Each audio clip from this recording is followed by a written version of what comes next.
ব্যক্তির চেয়ে দল বড়, দলের চেয়ে দেশ বড়।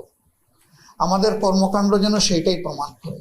যদি কোনো কারণে এই সময়ের ভিতরে সংস্কারগুলো এবং বিচারের দৃশ্যমান প্রক্রিয়া জনমনে আস্থা সৃষ্টির পর্যায়ে না আসে, তাহলে ম্যাক্সিমাম এপ্রিল পার হওয়া উচিত নয়। মানুষের ঘৃণা নিয়ে কেউ মানুষের সমর্থন অর্জন করতে পারবেন না। দল দলই, ছোট কি আর বড় কি। সম্মানিত ভাইরা, এরপরেই আমরা বলেছি যে নির্বাচন হতে হবে। কখন, এ নিয়ে আমাদেরকে সবাই জানতে চান।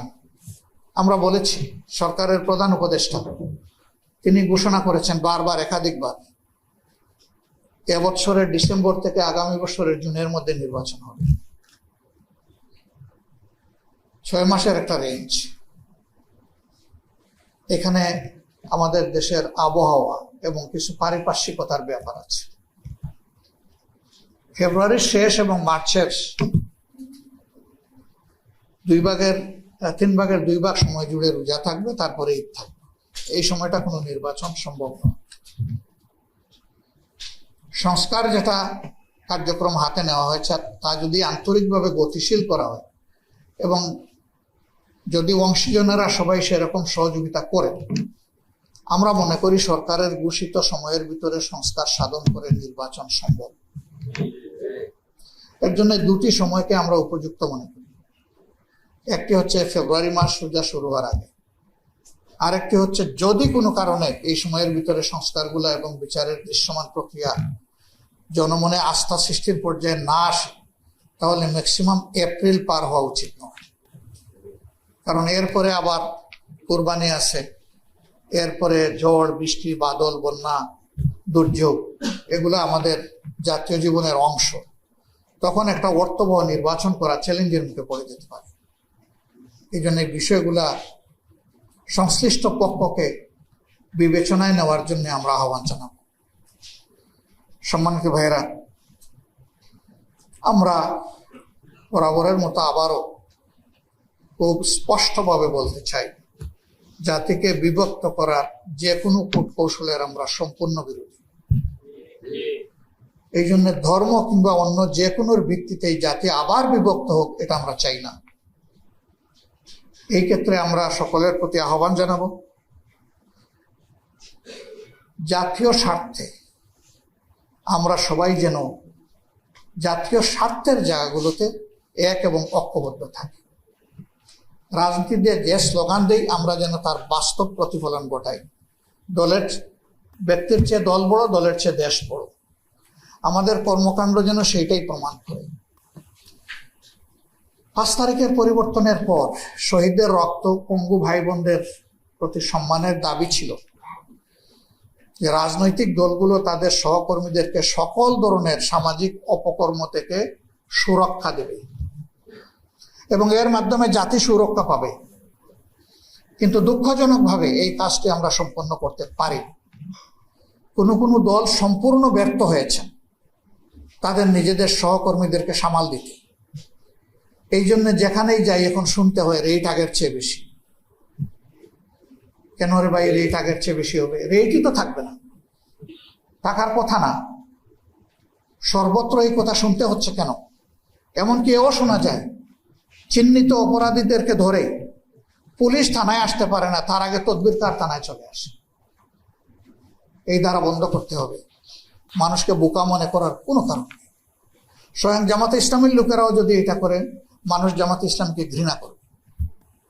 এ কাজ যারাই করবে তাদেরকে মানুষ ঘৃণা করবে, অবশ্যই ঘৃণা করবে। মানুষের ঘৃণা নিয়ে কেউ মানুষের সমর্থন অর্জন করতে পারবেন না। মানুষের সমর্থন পেতে হলে মানুষকে ভালোবাসতে হবে, সম্মান করতে হবে, সামাজিক অপকর্ম থেকে বিরত থাকতে হবে। এটা নির্দিষ্ট কোনো দলের জন্য এই কথা আমার নয়, এটা সকলের জন্য, আমার নিজের জন্য। এতটুকু সম্মানবোধ যদি আমরা না দেখাতে পারি, তাহলে আমরা কি রাজনীতি করি? এ প্রশ্ন তো উঠবেই। কার জন্য রাজনীতি করি? এই প্রশ্ন তো উঠবেই। আমার কর্মকাণ্ডের কারণে, আমার দলের কর্মকাণ্ডের কারণে যদি নির্বিশেষে সমস্ত জনগণ ভুক্তভোগী হয়, এ কিসের রাজনীতি? এই রাজনীতির অবসান চাই আমরা বাংলাদেশে। এই জাতি একটি নিরপেক্ষ, সুষ্ঠু, বস্তুনিষ্ঠ নির্বাচনের জন্য অপেক্ষা করছে। এক্ষেত্রে অনেকেই তাদের দৃষ্টিভঙ্গি তুলে ধরেছেন, আমরাও আমাদের দৃষ্টিভঙ্গি জনগণের সামনে তুলে ধরেছি। আমরা বলেছি অবশ্যই নির্বাচনটি সুষ্ঠু এবং বস্তুনিষ্ঠ হতে হবে। এই সুষ্ঠুতা এবং বস্তুনিষ্ঠতার স্বার্থে কতিপয় সংস্কার অবশ্যই সাধন করতে হবে। এ বিষয়ে আমরা আমাদের সুপারিশমালা সংশ্লিষ্ট কমিশনগুলোর কাছে আমরা পেশ করেছি। তারা আমাদের সাথে বসা শুরু করেছেন, আরও সিরিজ অফ মিটিং আমাদের সাথে তাদের হবে। এর মধ্য দিয়ে আমরা আশা করি আমাদের মতো অন্যান্য দলের সাথেও তারা বসছেন, একটা সুন্দর সমাধান এখান থেকে বের হয়ে আসবে। আমরা সকল দলের প্রতি আহ্বান জানাবো, রাজনীতি নিজের জন্য নয়, রাজনীতি দেশ এবং জনগণের জন্য। তাই দেশ এবং জনগণের বৃহত্তর স্বার্থকে সামনে রেখে আমরা যেন সংস্কার কাজে মন খুলে আমরা সহযোগিতা করি। আমরা যত বেশি সহযোগিতা করব তত বেশি জাতি উপকৃত হবে, ততটাই আগামী নির্বাচনটা সুষ্ঠু এবং সুন্দর হবে।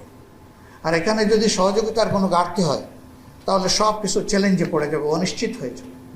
আমরা চাই না জাতীয় জীবনে আরেকটা অনিশ্চয়তা আসুক। আমরা এও বলেছি যে অবশ্যই যারা অপরাধী যারা তাদের বিচারটাও দৃশ্যমান হোক, জাতি এটা দেখতে চায়। এই স্বল্প সময়ে সব বিচার করা সম্ভব নয়, এটি আমরাও বুঝি, কিন্তু কিছু বিচার তো করতে হবে জাতির মনে আস্থা তৈরির জন্য। প্রধান যারা অপরাধী তাদেরকে বিচারের আওতায়নে দৃশ্যমান কিছু জাতির সামনে অবশ্যই উপস্থাপন করতে হবে। সরকারের চেষ্টায় আমরা তাদের নিয়ত দেখা আমাদের দায়িত্ব না, কিন্তু দুর্বলতা আমরা লক্ষ্য করি। আমরা আরও গতি চাই, তারা আরও বেশি তৎপর হয়ে এই কাজটা সম্পন্ন করবেন, এটা আমরা দেখতে চাই। যদি এদের বিচার হয় তাহলে আগামী নির্বাচনেও কালো টাকা এবং পেশি শক্তির যে প্রভাব সেইটা খাটানোর দুঃসাহস হয়তো বা কেউ দেখাবে না। কিন্তু বিচার যদি না হয় এর আশঙ্কা তো থেকেই যাবে। সম্মানিত ভাইয়েরা, আমরা এই নির্বাচনকে অর্থবহ করার জন্য এবং জনমতের শতভাগ প্রতিফলন ঘটানোর জন্য আমাদের দেশের পবিত্র পার্লামেন্টকে কোয়ালিটি সম্পন্ন পার্লামেন্ট করার জন্য, পেশি শক্তি এবং কালো টাকার প্রভাব থেকে মুক্ত করার জন্য আমরা বলেছি পিআর সিস্টেমে নির্বাচন হতে হবে।